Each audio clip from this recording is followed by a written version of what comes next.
Monsieur le secrétaire d'État, cher Tony Blinken, Secretary of State, dear Tony Blinken, a warm welcome to Paris. This is your 8th visit here at the Quai d'Orsay, Minister of Foreign Affairs.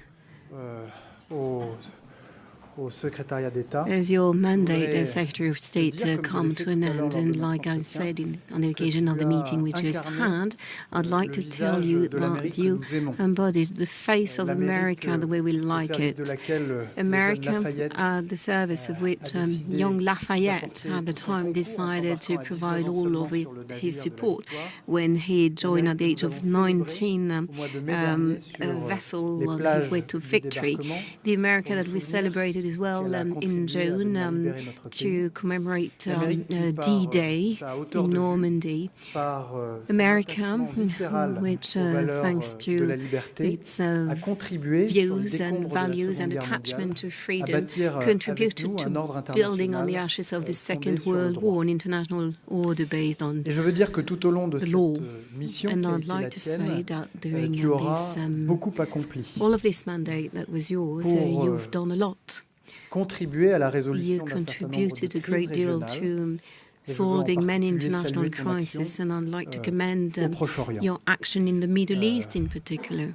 In Lebanon, where, thanks to our combined efforts, we managed to put an end to the hostilities with a ceasefire agreement that's been implemented thanks to a Franco-American mechanism, which is yielding results, given that Hezbollah is being disarmed in the south of the country, and now it's almost one-third of the Israeli forces who withdrew from the south of Lebanon. We joined our efforts to contribute to facilitate the election of a president. The vote will be taking place tomorrow, and we very much hope that a president will be elected in Lebanon so that Lebanon can continue with its institution in full place. And we also work together to help Ukraine resist the Russian aggressor. And we agree that no solution can be found to this conflict without the Ukrainians. There can be no discussion regarding European security without the Europeans, and no solution can be found to this crisis if the solution were to be not to be in the interests of Ukraine. So from a financial point of view, when it comes to the sanctions for 3 years almost now, we've been providing Ukraine with the support that it's so much needed to preserve, to defend its freedom, its territorial integrity, of course, but also at the same time to protect and defend the interests, the security interests of Europe. And beyond everything you did in the Middle East for Ukraine and in many other places. We talked together, for example, about Sudan, where there is the worst ongoing humanitarian crisis at the moment, and we're both extremely mobilized in this respect. But I could see you act. So how much of a seasoned diplomat you are. You are very human, and you know all over these past years you knew how to act and what to do for peace and security to gain ground. So thank you for all of this. Thank you for your actions, and I'd like to commend as well the work undertaken by the American ambassador in Paris. She will soon be leaving Paris, but we'd like to thank her for everything she's been doing. I wish you all the well, and this is not a farewell, it is simply an au revoir, and we're only saying goodbye because I'm sure we'll be seeing each other very time soon. Jean-Noël, allow me first on a personal basis and on a professional basis as well to tell you how deeply I appreciate our partnership, our friendship, and what we've been able to accomplish together. I am delighted that you will continue carrying the torch over the next months on these crucial issues for our two countries. I had a wonderful colleague with you, Jean-Noël Barrot. Thank you. To President Macron, I also have to say how grateful I am for the extraordinary partnership that the United States and France have enjoyed these past 4 years that we've been in office. Obviously, a partnership, a fraternity that goes back many, many, many years. I think it's fitting that my last trip as Secretary of State brings me back to France. We know, both of us, that this is a world that we have to face together that is more complex, more competitive, more contested than at any time in recent memory. But we have a shared determination, our two countries, to advance our shared interests and values and to do it together. We have an enduring belief that this partnership is essential to trying to build a world that's a little bit safer, a little bit more secure, a little bit more prosperous for the people in both of our countries and well beyond. As Jean-Noël said, I think we've seen manifestations of that partnership and what it can produce in Lebanon. Together, France and the United States produced a ceasefire in Lebanon that is holding, that's moving forward, and that is creating the possibility for a much different and much better future for the country, as well as for its relationship with Israel. Together, we put together an oversight mechanism to address concerns about ceasefire violations, and it is working. Challenges remain, but so far, the mechanism is functioning well, and we've seen as recently as yesterday now the withdrawal of about more than a third of Israeli forces in Lebanon. I think the ceasefire can be a bridge to a durable peace that allows people on both sides of the border, Israel and Lebanon, to return to their homes, to return to their lives, and to move forward in greater peace and security. In Syria, where Jean-Noël just made a very important visit, along with our friend, the German Foreign Minister, Annalena Baerbock, we see as well genuine hope for the future after 5 decades of an Assad regime that brutalized the Syrian people. Now they have an opportunity for a future that's not under the thumb of a dictator, not under the thumb of a foreign power, not under the thumb of a terrorist group, a future in which a sovereign Syria respects the rights of all of its people, and the country is not used as a base for terrorism or other bad things that we've seen affect people well beyond its borders. So there as well, France and the United States are fully united in what we want to see, what we expect, and the work we're doing to help achieve that. On Ukraine, as Jean-Noël said, France has been, from day one of the staunchest supporters of a free Ukraine, one that can resist and overcome the ongoing aggression that Russia is posing. Global support for Ukraine that France and the United States have helped bring about together is one of the strongest examples I've ever seen of burden sharing.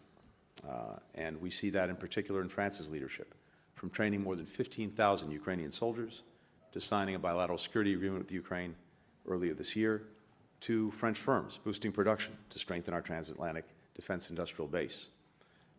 I think in the months to come, France's leadership will be essential for ensuring that Ukraine has what it needs to be in the strongest possible position to defend its democratic independence, whether that's on the battlefield or at the negotiating table.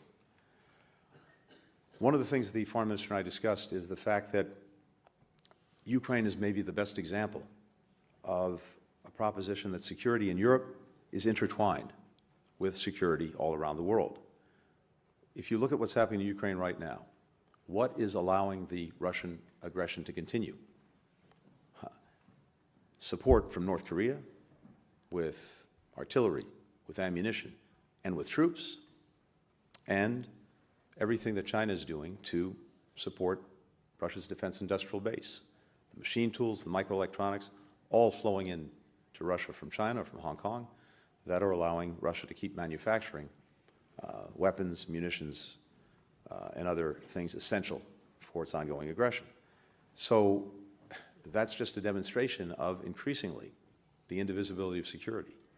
The fact that actors far away from Ukraine, from Europe are having a big impact on what is the biggest threat to European security since the end of the Cold War.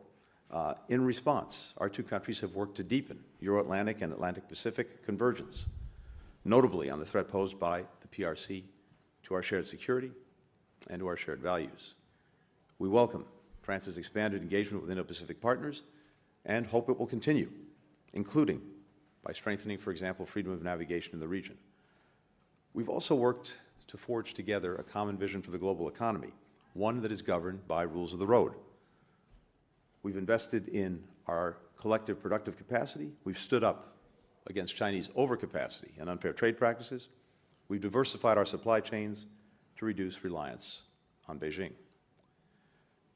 In these and so many other ways, this partnership between us is producing results, results that matter, that will make a difference in the lives of our people.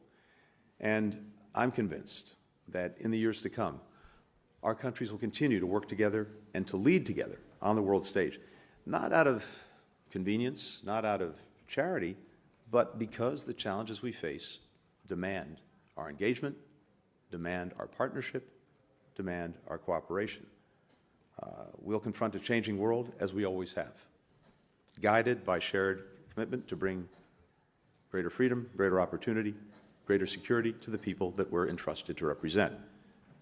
So for that, for the work that we've been able to do together, for the work I know our countries will continue to do together, let me simply say thank you, to share my gratitude, and to share my conviction that when our countries are working in common cause, to common effect, there really is nothing we can't accomplish. Thank you. Les ministres vont prendre quelques questions. Ministers will take a few questions.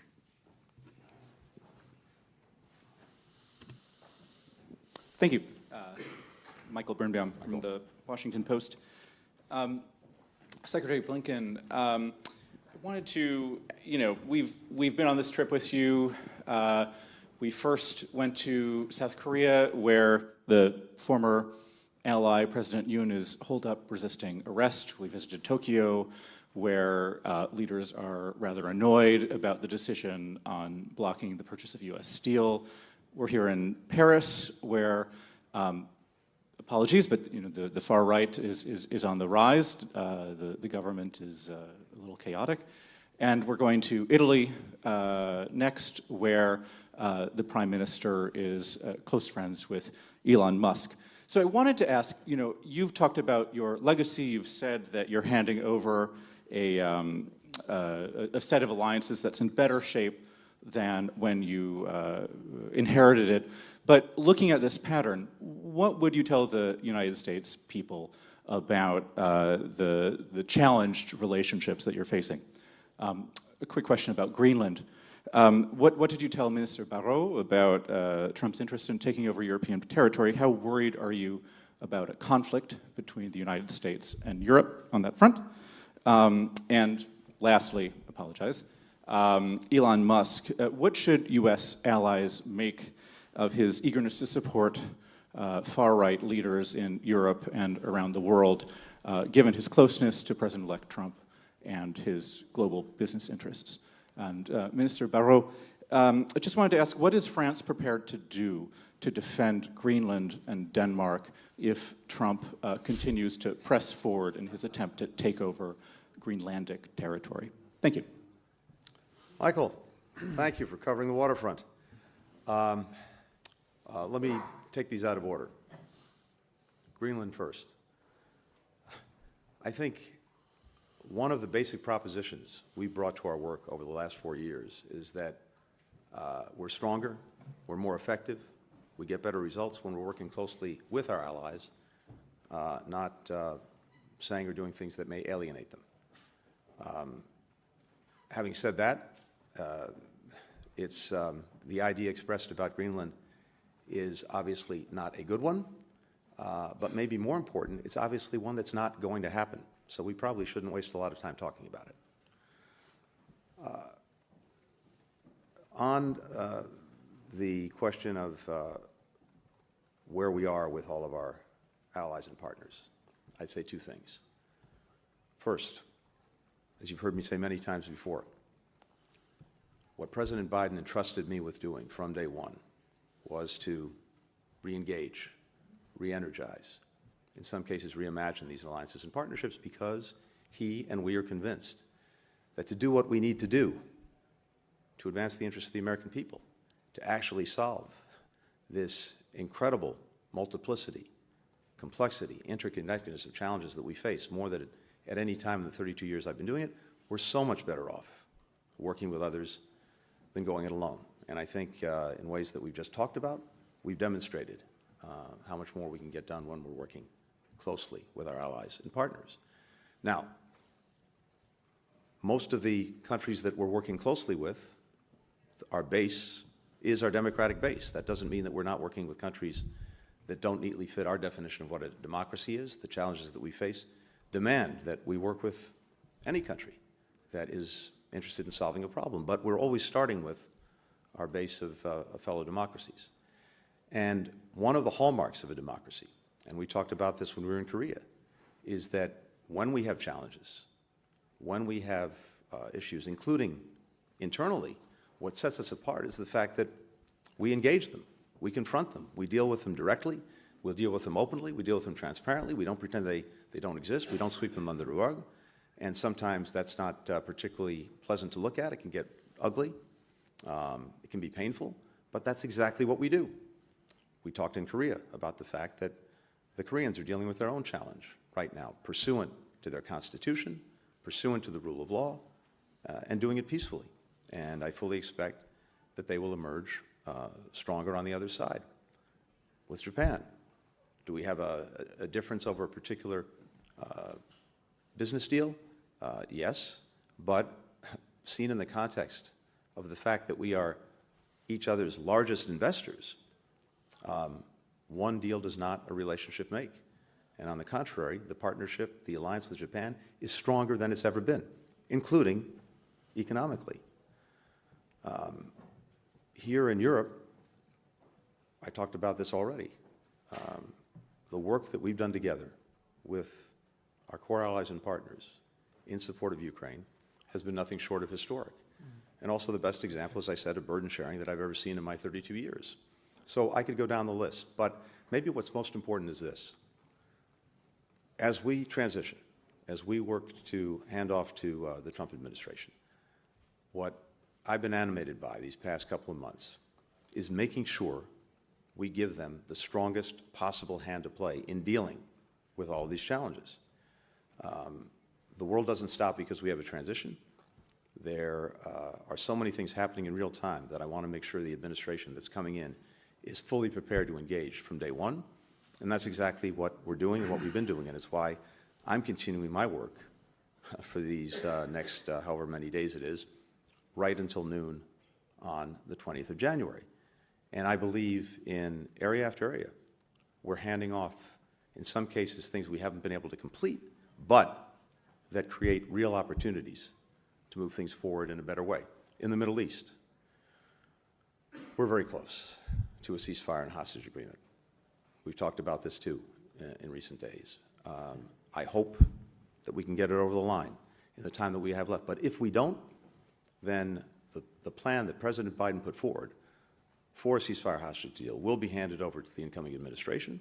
And I believe that when we get that deal, and we'll get it, it'll be on the basis of the plan that President Biden put before the world back in May. We've done an incredible amount of work of what follows a hostage ceasefire agreement in terms of the necessary arrangements for Gaza's security, its administration, its reconstruction, a day-after plan. We talked about this with the foreign minister as well. There, too, we're ready to hand that over to the administration so it can work on it and run with it when the opportunity is there. And more broadly, the work, the investment we've made in transformative arrangements for the Middle East, starting with the normalization of relations between Saudi Arabia and Israel, all of that is ready to go if the opportunity presents itself with a ceasefire in Gaza, as well as understandings on a pathway forward for the Palestinians. So there's tremendous opportunity there. Similarly, with Ukraine, everything we've done to make sure that Ukraine would survive and not only survive, have an opportunity to thrive in the future, is ready to be carried forward. Putin tried to erase Ukraine from the map. He's failed. He's endured, I think, a heavier and heavier strategic setback in everything that he's done in Ukraine. Now we're at a point in the coming year where it may be that the parties will choose to negotiate. We want to make sure, and I think we are making sure, that the incoming administration will be able, if it's going to oversee such a negotiation, to make sure it's doing it from a position of strength, and that President Trump could get the strongest possible deal. I can go down the list, but the point is this. We're handing over a lot of positive opportunities, initiatives, work, and if the next administration chooses to carry it forward, I think that will be clearly in the interests of the United States. Private citizens can, in our country, can say what they want, what they believe, and everyone else can draw their own conclusions and take their own positions on the matter. So I'm not going to comment beyond saying he like any American, has the right to express his views, his opinions.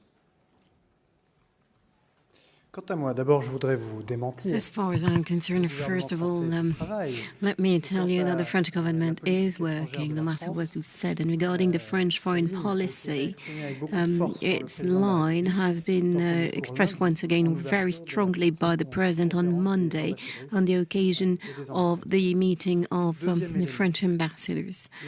Second, the friendship between France and the United States goes back more than 2 centuries ago. I mentioned Lafayette. I talked about D-Day, which President Macron and Biden commemorated together. And I'd like simply to tell you that we survived some 59 American elections, and of course we'll survive the 60th American election. Then let me tell you about Europe and tell you that, remind you where we stand today, where more specifically Antony Blinken and myself are standing. This is exactly here in front of this chimney that some 75 years ago, almost to the day, Robert Schuman made a 90-second statement that launched the political institution on the origins of the European Union. That was on the 9th of May, 1950. At the time, the European Organization for Steel and Coal. So, like Tony, I will put a question to you. Do we believe that the United States will take Greenland? The answer is no. No invasion of Greenland. That being said, are we entering a period of time where the force is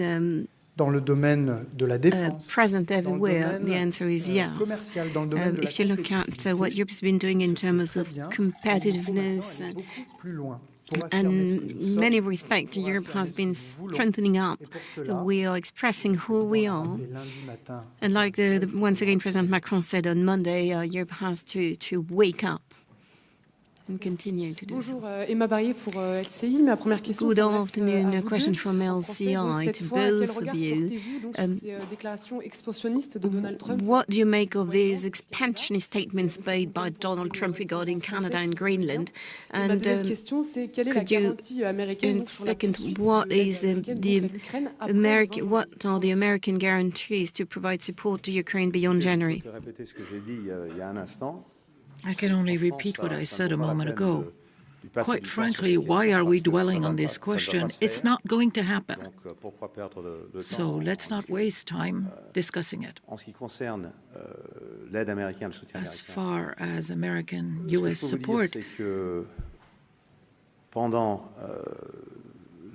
what I can tell you is that during the Biden administration, we will continue providing our support to the Ukraine, including during the upcoming days. At the same time, Nous avons un soutien exceptionnel. We have an exceptional support from our partners. Les 2 et quelques années de cette agression russe contre l'Ukraine, 2 years of the aggression of Russia against Ukraine, we've brought some $100 million of support to Ukraine. Our friends from Europe and outside in Asia have brought $150 million. So we know that our partners are doing what needs to be done, and I'm sure that they will continue to do so for the Ukraine. Messieurs les ministres, une question. Thank you, ministers. One more question. Thank you so much. Alex Raffolo from News Agency Tehran. Mr. Secretary, I want to take my chance and follow up on Ukraine again. President Zelensky gave an interview earlier this week, and he said that in his view, there can be no meaningful security guarantees for Ukraine if the United States is not part of it. Do you think that Europe alone can do it?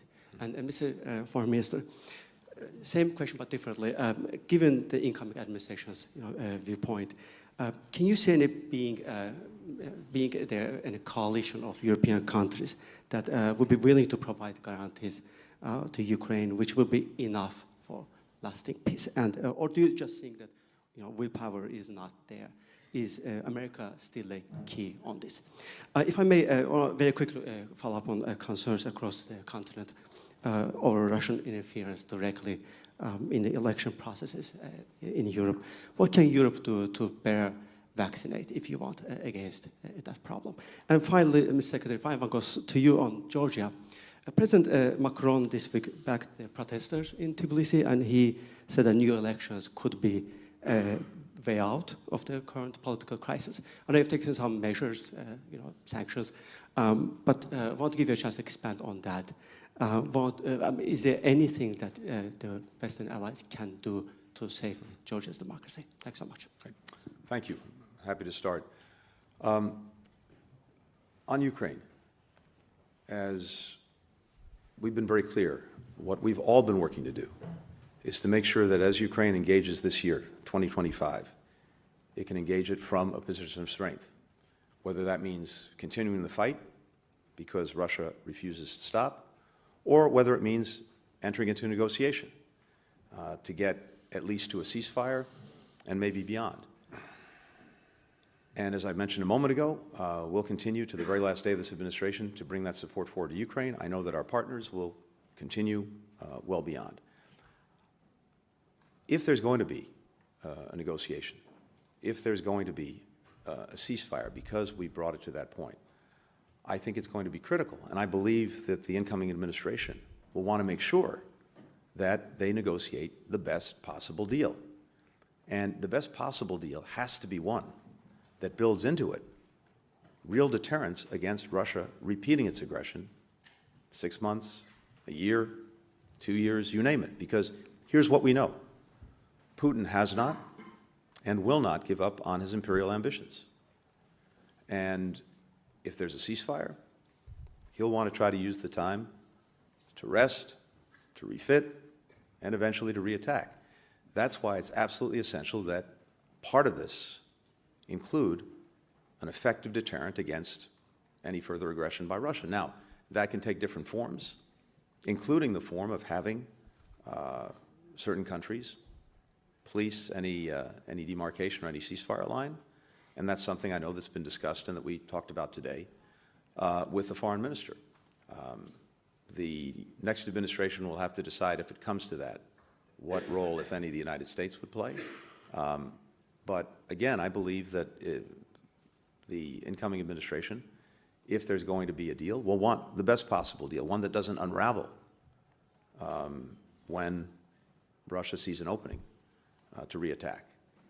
And one way or another, as I said, we need to build into it the necessary deterrence so that that doesn't happen. On Georgia, we talked about this as well. And what both France and the United States have seen is democratic backsliding. That's deeply concerning. And not just democratic backsliding, but a retreat away from the aspirations of the overwhelming majority of the Georgian people. The aspiration to build a future that is closer and closer to Europe. So having seen that backsliding, having seen a government that's acting in contravention of the clear will of the people that it purports to represent, having seen an election that raised many questions, having seen repressive actions taken by the government about people who are trying to speak freely and openly, we, as well as our partners, have taken action.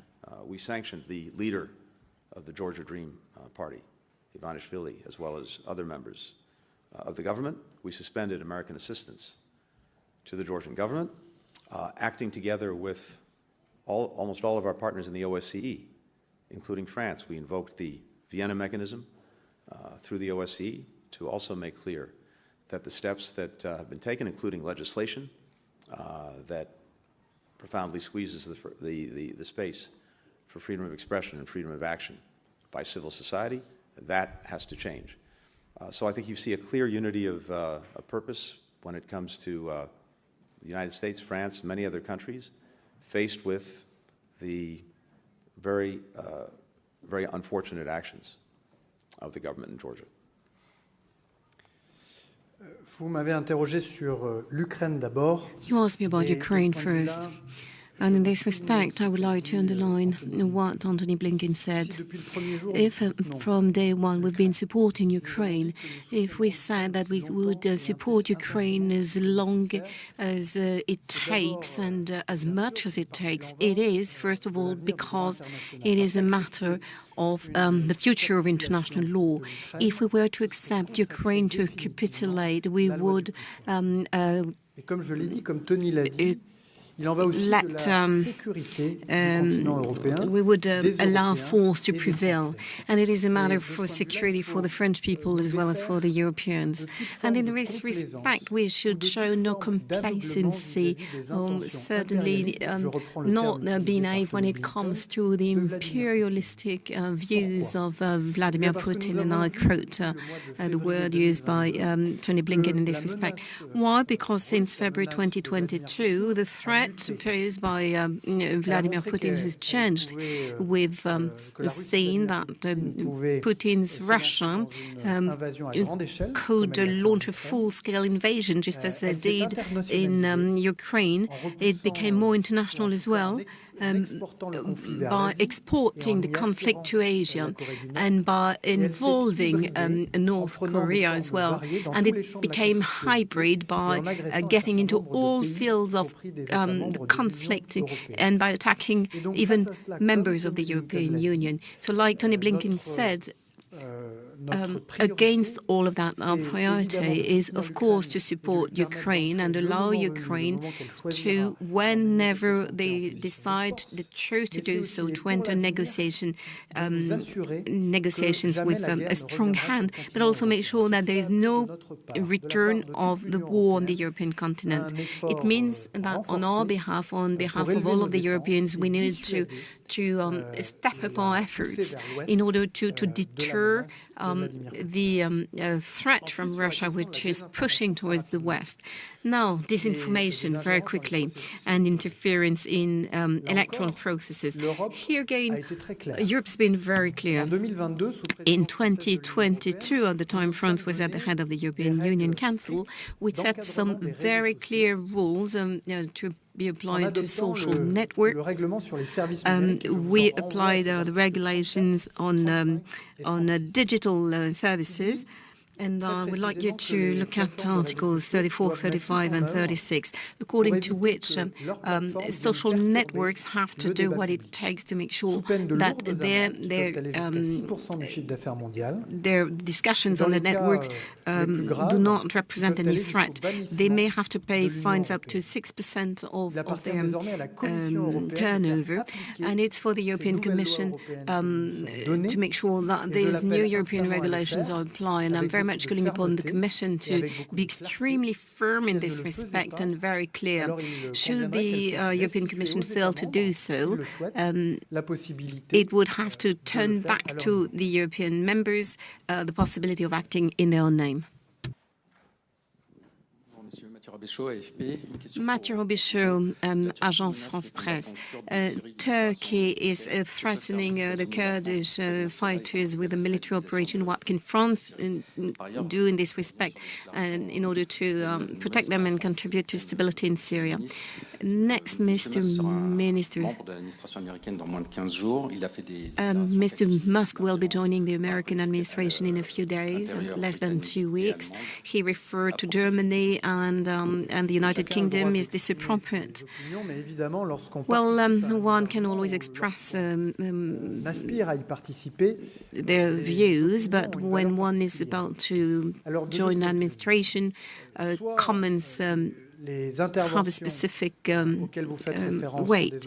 What you said, these comments are part of a communication process in the context of ongoing electoral campaigns in a number of countries, and this is regrettable.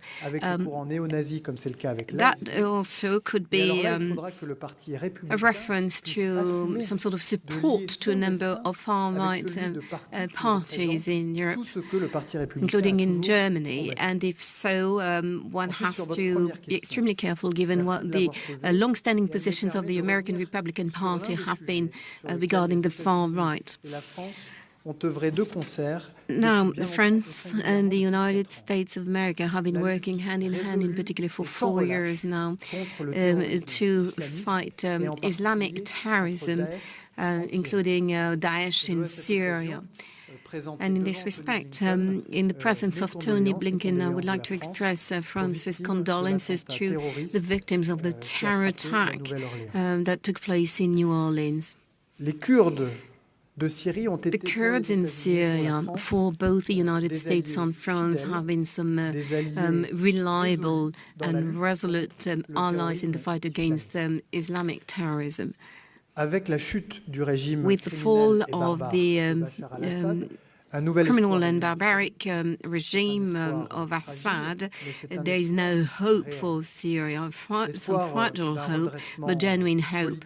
The hope that there will be, that Syria will catch up from a political and economic as well as moral point of view, and that will only happen if all of the communities find a role to play in this respect. And of course, the Kurds of Syria shall have their role to play. We owe it to them. They've been our companions. They've been fighting together with us against Daesh. And it is a matter for the future of Syria. It is extremely important that the Kurds can fully contribute to the future of their country. And I would like to commend the efforts undertaken by Tony Blinken in order to facilitate a mediation between the Kurds in Syria as well as Turkey, and as well the Kurds in Syria and the Authority of Transition. There were discussions with General Masloun only a few days ago. We will continue efforts to that effect so that in the northeast of Syria, and let me remind you that there are thousands of terrorist prisoners kept by the Kurds of Syria, and want to make sure that, of course, Turkey's security guarantees, which are legitimate, can be met, but as well make sure that the security interests of the Kurds and their right to fully contribute to the future of their country can be very little to add, preserved. I agree entirely with what Jean-Noël has just said. I simply say this. For both of our countries, it is essential, as Syria is navigating this transition, that we keep a lid on the terrorist threat, the enduring terrorist threat posed by ISIS or by Daesh. And as Jean-Noël said, we've seen possibly a manifestation of that threat with the horrific incident in Louisiana, where the individual in question said he was an adherent of Daesh. It shows, unfortunately, the enduring potency of the ideology, but an even more acute danger would be if the more than 10,000 foreign terrorist fighters who are being detained under the vigilance of our Kurdish friends in Syria were to get out and reconstitute the very potent force that was Daesh in Syria, in Iraq, before it was defeated. And this is an enduring American interest as well as a French interest. And it's enduring as well, I believe, with the incoming administration. When Daesh was trying to build its caliphate, its actual physical caliphate, a territorial caliphate, it controlled a huge chunk of land between Iraq and Syria. And that territorial caliphate was undone, was defeated. And that was completed under President Trump's watch during his first term, with taking back Raqqa. So I believe that the incoming administration, like this administration, will continue to show a very strong interest in not allowing Daesh to rear its ugly head again, to see a resurgence. And as Jean-Noël said, a critical part of that is making sure that we enable the Syrian Democratic Forces to do the job that they've been doing in the interests of everyone, of securing the foreign terrorist fighters who are there, as we continue to work to repatriate fighters and to repatriate their families to countries of origin. So we've been working very closely as well with our ally, our partner in Turkey, which has very legitimate concerns, of course, about the PKK and about terrorism, to navigate this transition, to navigate it in a way that I think leads to a resolution of many of those concerns, including over time with the integration of the Syrian Democratic Forces into Syrian national forces, including with the departure of foreign members of that force to their own countries, including with a resolution of questions around oil, around borders, etc. But that's a process that's going to take some time. And in the meantime, what is profoundly not in the interest of everything positive we see happening in Syria would be a conflict. And we've worked very hard to make sure that that doesn't happen. We'll continue to do that. And I believe that the incoming administration will do the same thing.